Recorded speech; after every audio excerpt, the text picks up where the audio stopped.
to a Hope 1032 podcast. The Hope Book Club with Katrina Roe and Natasha Moore, because life's just better with a book. Welcome to the Hope Book Club with Katrina Roe and Natasha Moore from the Centre for Public Christianity. And today we're joined by Katrina Clifford from The Greenhouse. Welcome, guys. Hey, Katrina. Hello. Great to have you with us. Today we bring you our best summer reads for the holiday period, books you can read with your sunnies on and a drink at your elbow. Natasha has been reading The Bullet That Missed by Richard Osman. This one is the third book in the Thursday Murder Club series, set in the Cooper's Chase retirement village in England. This time the team are investigating two murders 10 years apart, and Elizabeth has been handed a deadly mission to kill or be killed. Katrina Clifford has been reading The Cartographers, a new mystery from Peng Shepherd, who wrote The Book of M. This story is about a mapmaker who discovers an incredibly rare and valuable map after her father is found dead in his New York office. It sets her off on an adventure that will reveal the truth about her family. And I've just finished reading The Tilt, the new thriller/murder mystery by Chris Hammer. Set in the Barmah Milwa Forest on the Murray River in the Western Riverina, this story starts with a cold case that has implications for the present day. Set over 3 timelines, The Tilt is a complex and atmospheric murder mystery. Some great stories coming up, but first let's hear from The Bullet That Missed by Richard Osman. In his mirror, Ron sees the door to the jigsaw room open. Joyce walks in. He knew she wouldn't let him down. Not least because she knows Mike Waghorn will be here. This whole thing was her idea, truth be told. She chose the file. Ron notices that Joyce is wearing a new cardigan. She just can't help herself. "You told us you weren't going to have makeup, Ron," says Joyce. "They make you," says Ron. "This is Pauline." "Hello, Pauline," says Joyce. "You've got your work cut out there." "I've seen worse," said Pauline. "I used to work on Casualty." The door opens once again.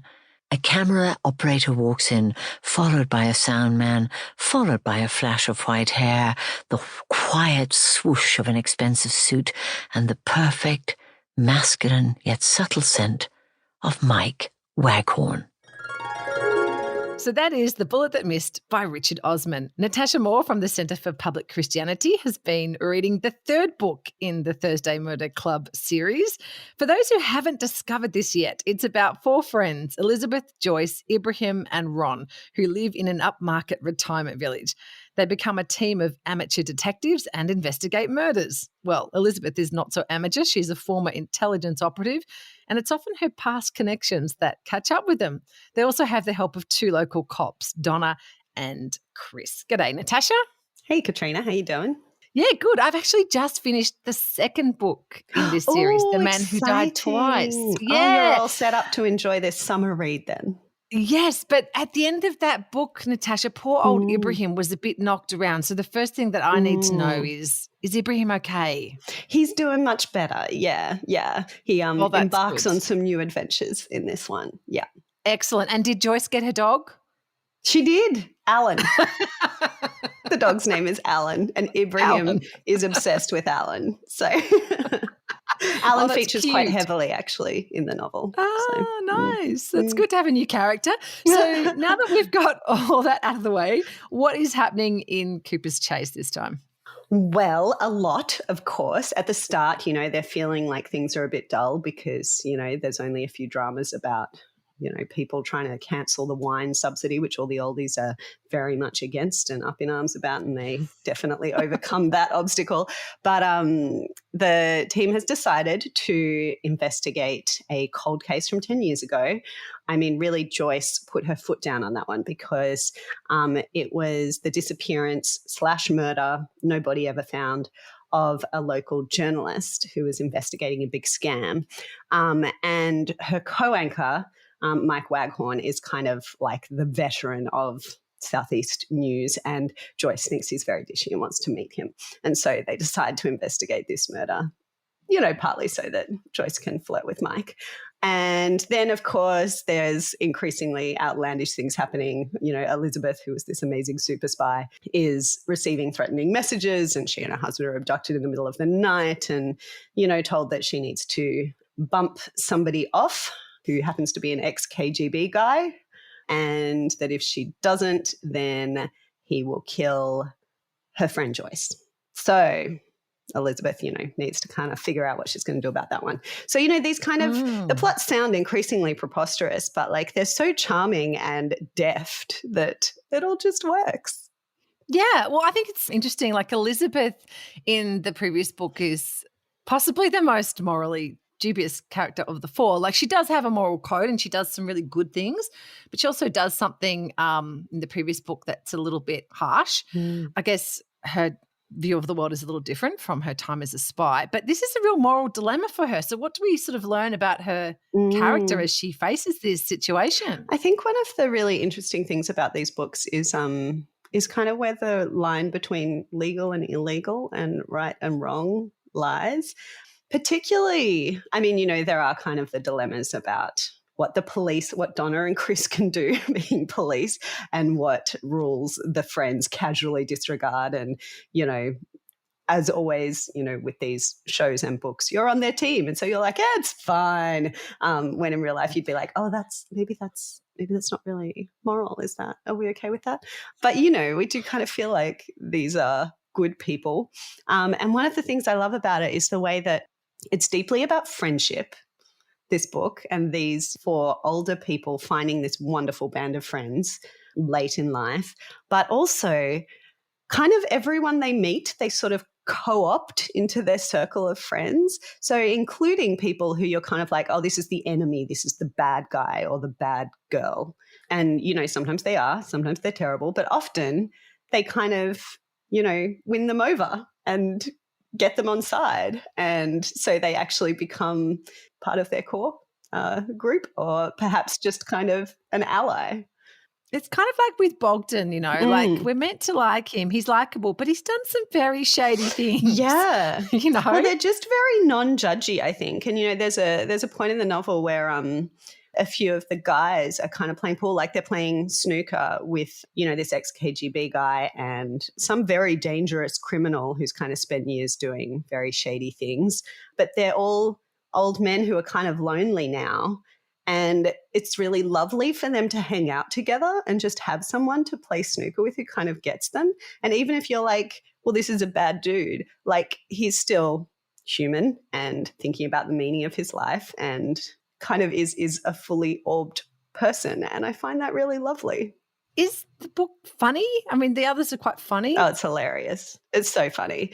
I mean, comic prose is very hard to write, right? Like there's kind of like, oh yeah, that's almost funny. Well, and so I kind of go, is it that funny? Like, am I going to really enjoy this? And then I start and, you know, within a page, I'm like, oh, that's right. I'm laughing out loud. It's so good. Its prose is so good. The dialogue is always so funny and it kind of just layers beautifully. And the, you know, the kind of contrast of, you know, like Joyce using social media cluelessly but very enthusiastically, and he makes hay with all of it. And so is there also a new romance in this book? I feel like there's been kind of hints of future romances. Don't give it away. Yes, kind of from early on. I don't know if it would be giving it away.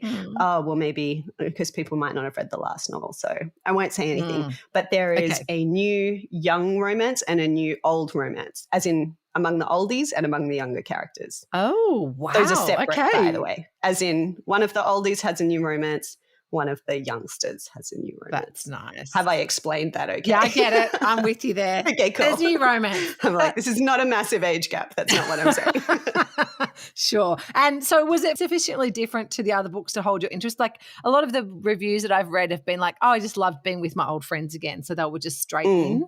Is that what you felt?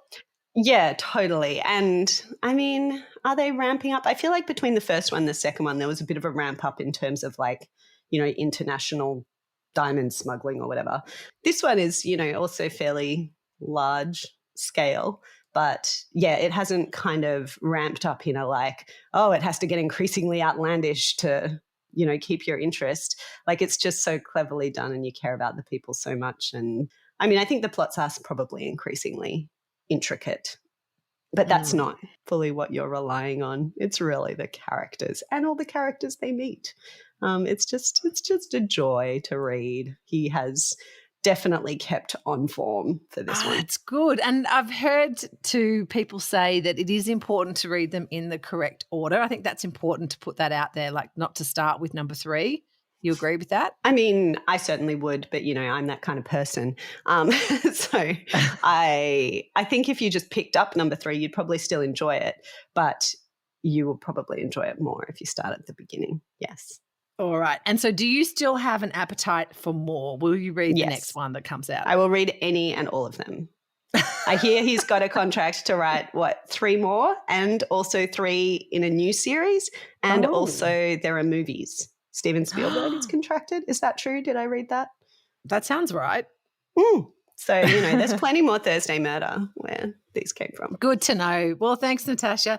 That's Natasha Moore. She's been reading The Bullet That Missed by Richard Osman. The Cartographers is the second novel from Peng Shepherd, who wrote The Book of M. It's a mystery about 2 mapmakers. Nell Young is a cartographer and her dad is a master in the field. When he's found dead in his office, Nell discovers an old highway map hidden away in his office. It doesn't look like anything valuable, but why are all the copies of this map suddenly disappearing? Katrina Clifford's been reading this one. Hi, Katrina. Hi, Katrina. So people seem to really love her first book, The Book of M. Have you read that one? I haven't actually. I came across the Cartographers because it was recommended to me on another book podcast, which, I won't publicise in ours. And it sounded fabulous. And so I went off and read it. But now I'm really keen to read her first book because I loved this one so much. Awesome. This is kind of weird, but like the main character in your book is called Nell. And so is the main character in my book that I'm reviewing today is also Nell. I know, it's pretty random, huh? What can you tell us about your Nell? So Nell is a young woman. She's really starting to approach middle age, and she's really disappointed with how her life has turned out. So when we find her, she is a qualified cartographer. She has a PhD. She did an internship at the New York Public Library. But at this point in her life, she is working for a hack, effectively, who takes maps and tries to make them look older so that people will hang them on their walls, and people want them to look as old as possible because this makes them look better. So she's really kind of disregarded all of her training. She hates what she's doing, but she feels really stuck. She's ended up there because 7 years earlier, when she was working at the New York Public Library, she found this box in an attic that was labelled junk.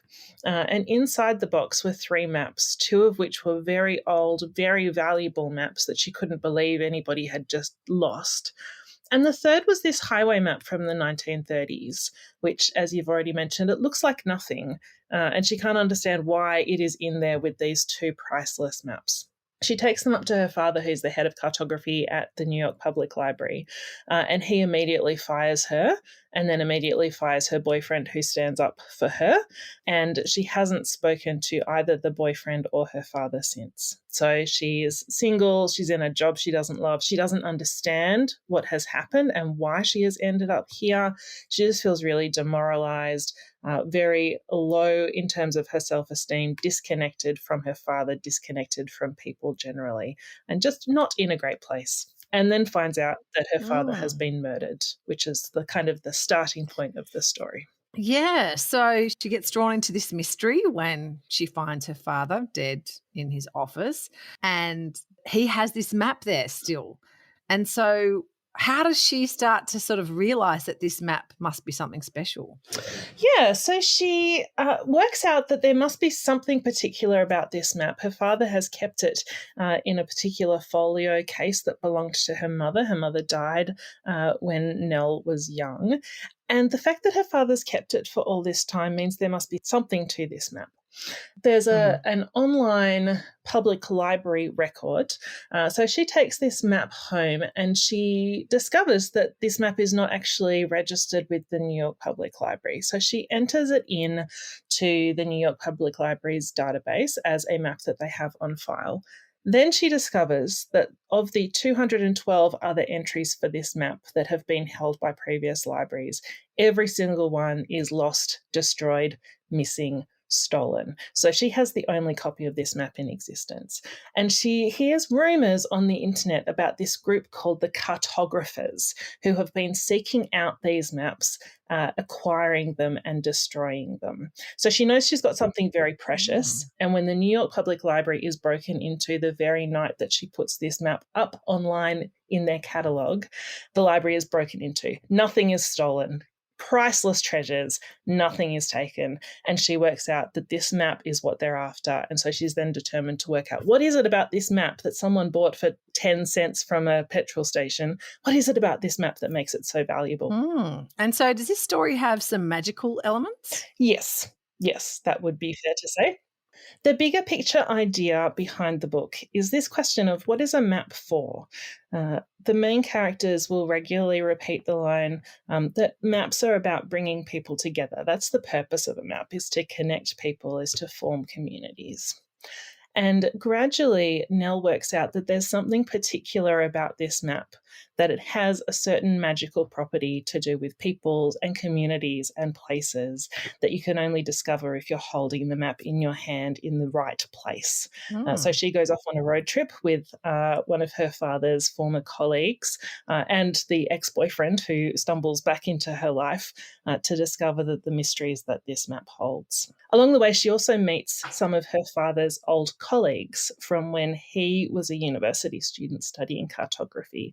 He was in a group of 7 friends who were all doing PhDs, and gradually we meet each of these friends and go back in time 30 years to when they were young and when they first discovered this particular map and the secrets that it holds. So I got the impression, Katrina, that you really loved this book. So what did you like about it? Yeah, I really did love this book. I thought it was really enjoyable to read. I do like a book that's a little bit quirky and a little bit different and that surprises me. So I liked the element of magical realism in this. It's mostly a very realistic novel, but then every now and then there's just this little bit of, oh, that's not how the world works, which made it really fascinating and really interesting. I really loved Nell, the main character. I was really rooting for her to kind of come out of her shell and get out of this rut that she's in. I was really excited when she starts forming these deep relationships with the people around her, and you can see her kind of coming back to life again. It's a dual timeline sort of thing. And so you have Nell's story and then interspersed with stories from her father's friends told from their perspectives as they kind of remember back 30 years to what happened when they first found this map. So I liked the structure of that. I liked getting to know them and hearing their voices as well. And it just had a really satisfying conclusion. I got to the end of the book and thought, yes, that feels right. That feels like a good ending. One of the things about the book that has gotten me thinking and kept me thinking about it since is this insistence throughout the book that the purpose of a map is to bring people together. And so thinking about how do maps connect us? How do they form community? Well, what is the purpose of a map? What is the value of a map as a historical relic? How do we think about kind of mapping our families or our communities or our connections? We even kind of use that word to describe relationships between people, not just relationships between places. And so it's really prompted some interesting thoughts after I finished reading the book as well, which I appreciate. I think a good book should make you think, and this certainly did. Yeah, as someone who really loves maps, I've always loved maps. I've always felt kind of sad that we don't, it's like letters, that they've died out. We don't have them in the same way because a Google map or any kind of digital map, it doesn't feature things in the same way. Like, for example, it might show you the road and the landmarks, but it doesn't show you the rivers and the lay of the land and things like that. So, yeah. Did you become a bit obsessed with maps after reading this? Yes, a little bit. She mentions quite a few real maps that are in the New York Public Library collection as she goes through. And so it was quite fun to be able to jump online and go, oh, what does that map actually look like? And to see a digital image of it. I think it is one of the things that we're really losing in our digital age. Map making is very deeply creative and deeply artistic. And you see the relationships between places in a way on a physical map that you don't see if you're just looking at a tiny little part of Google Maps on your phone screen. So I think there is something lost there, which is why it's important to have places like public libraries that preserve old maps, whether they are $1 maps from a petrol station or 500-year-old maps that, only show half of Australia. I don't even know if there are 500-year-old maps that show half of Australia, but you know what I'm talking about. The old maps that show the way people thought the world was. It tells us so much about history and about people and about the way populations have grown and the way the world has changed. I think it's a really important thing for us to be preserving. And I think a lot of younger kids don't actually know how to read a map because they're used to Google Maps just telling them where to go. So they can't actually put themselves in the map and figure out how to get around, which I find really interesting.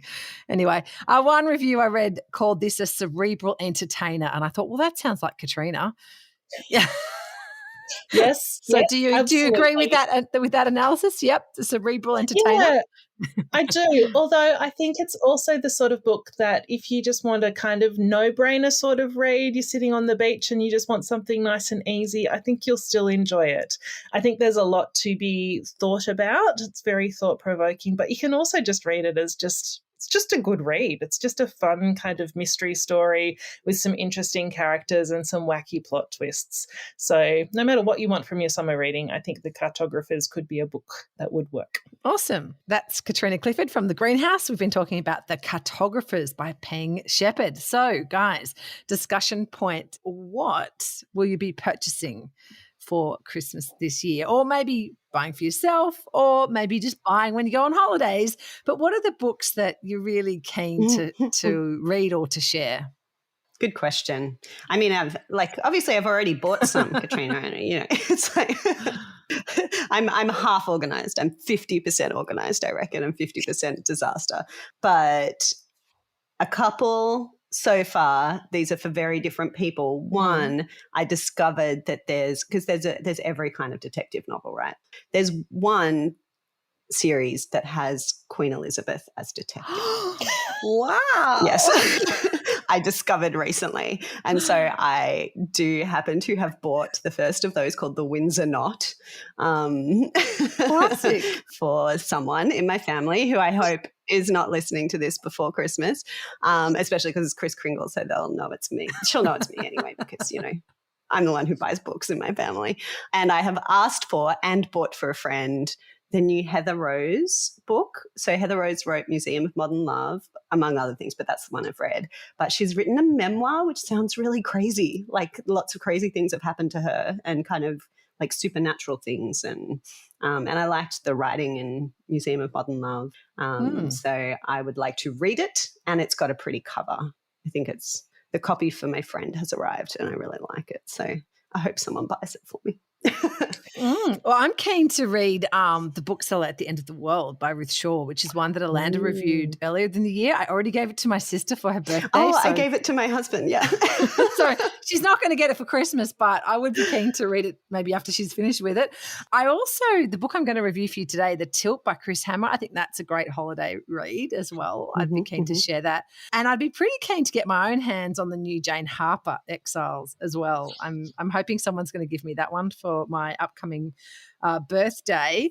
And then my father-in-law, Paul Roe, published a book this year called Tell Me Another, which is all about the importance of knowing our stories, particularly for people of faith, knowing the people who've gone before. And I thought I've got to share this with my family members, the ones who haven't read it yet. What about you? I'm going to heartily recommend that new Jane Harper, Katrina. That's one of the ones on my list. I read it recently and loved it, so I will be gifting it to several people this Christmas. The book that I am giving to my kids, there's a new Cressida Cowell novel. She wrote How to Train Your Dragon and The Wizards of Once, and my boys love her books. This is a new series called Which Way to Anywhere, so I'm looking forward to giving that to them. It's kind of probably in the 8 to 12-year-old kind of age range, I think. And the book that I am buying for myself, which I will be buying for myself on Tuesday when it comes out, is the new Louise Penny murder mystery. I know that I've talked about Louise Penny on the podcast before. This is the 18th book in her Inspector Gamache series, and I've read them all and I've loved them all. Wow. And so I am very excited. I think I've only read 2. I've read 2. Or maybe 3. I've read 2. Okay. I think then I diverted into Tana French and I haven't gone back. Fair enough. I've not yet diverted into Tana French. Maybe I should ask for that for Christmas. Recommend. Well, here's a good segue into my next read, and that is that a lot of these murder mysteries, like I do love the Inspector Gamache series, and he's a lovely fellow, but I really enjoyed reading a detective book with a female lead detective. And that's what Chris Hammer's new book, The Tilt, has. So this is the second book featuring the detective team of Nell Buchanan and Ivan Lucic from Treasure and Dirt, the book before, which I haven't read. And I actually interviewed Chris Hammer recently, and he intended Treasure and Dirt to be a standalone book, but then he says that the two main characters sort of got under his skin. And so I really like in this one that while Nell isn't the most senior of the detectives, she's on the way up. So she's sort of got this real energy about her rather than being, as we often see, like the jaded detective, like, I don't know, like a Rebus or something. She's very fresh and very kind of enthusiastic.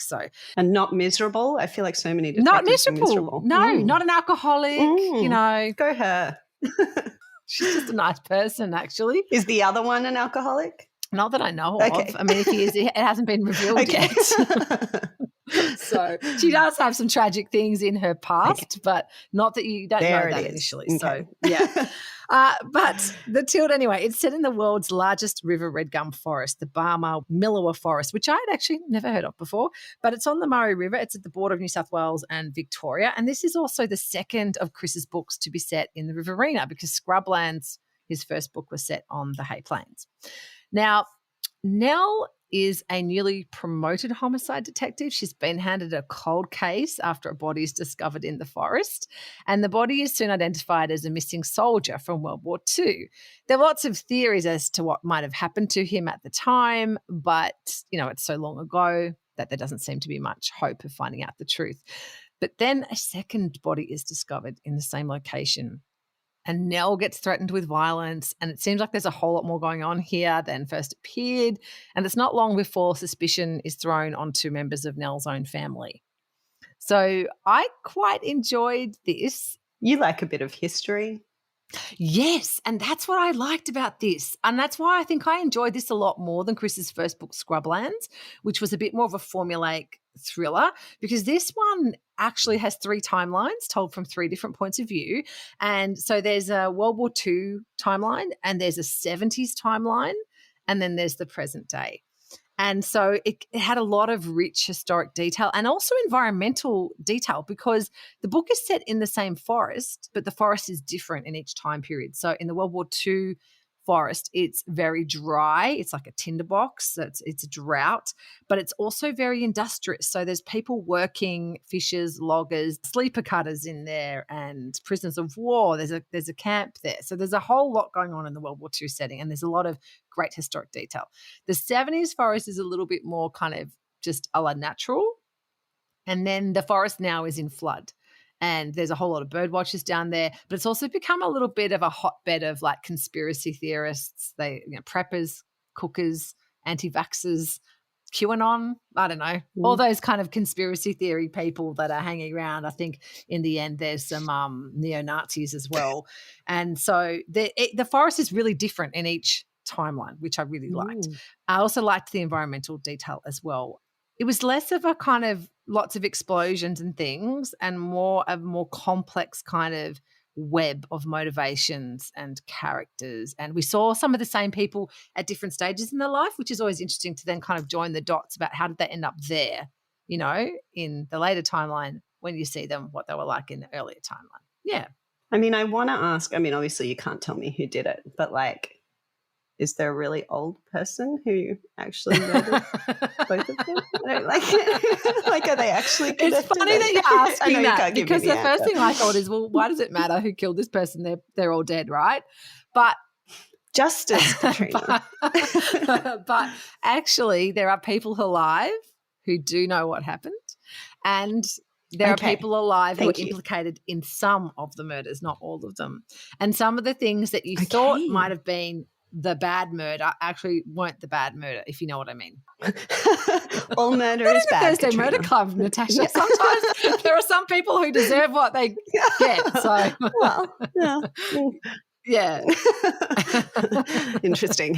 I was thinking that reading the Thursday Murder Club, how different it is from Dorothy Sayers, where, you know, Lord Peter Wimsey always gets really distressed towards the end of the book, where he's like, oh, this whole thing is just so awful, and both the murder but also the person whose life is going to, you know, they'll potentially be hanged if I catch them. Whereas Thursday Murder Club is like jaunty all the way.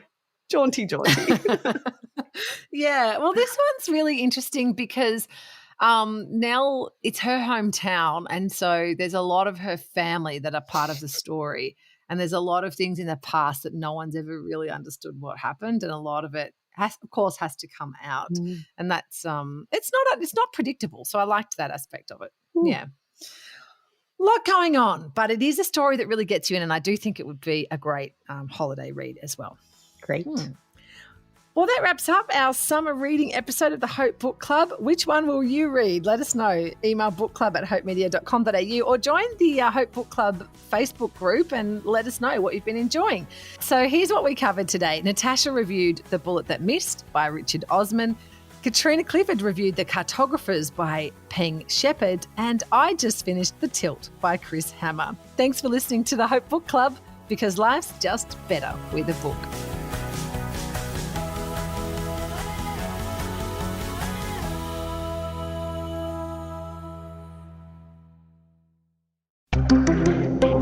Hope 1032. Thanks for listening.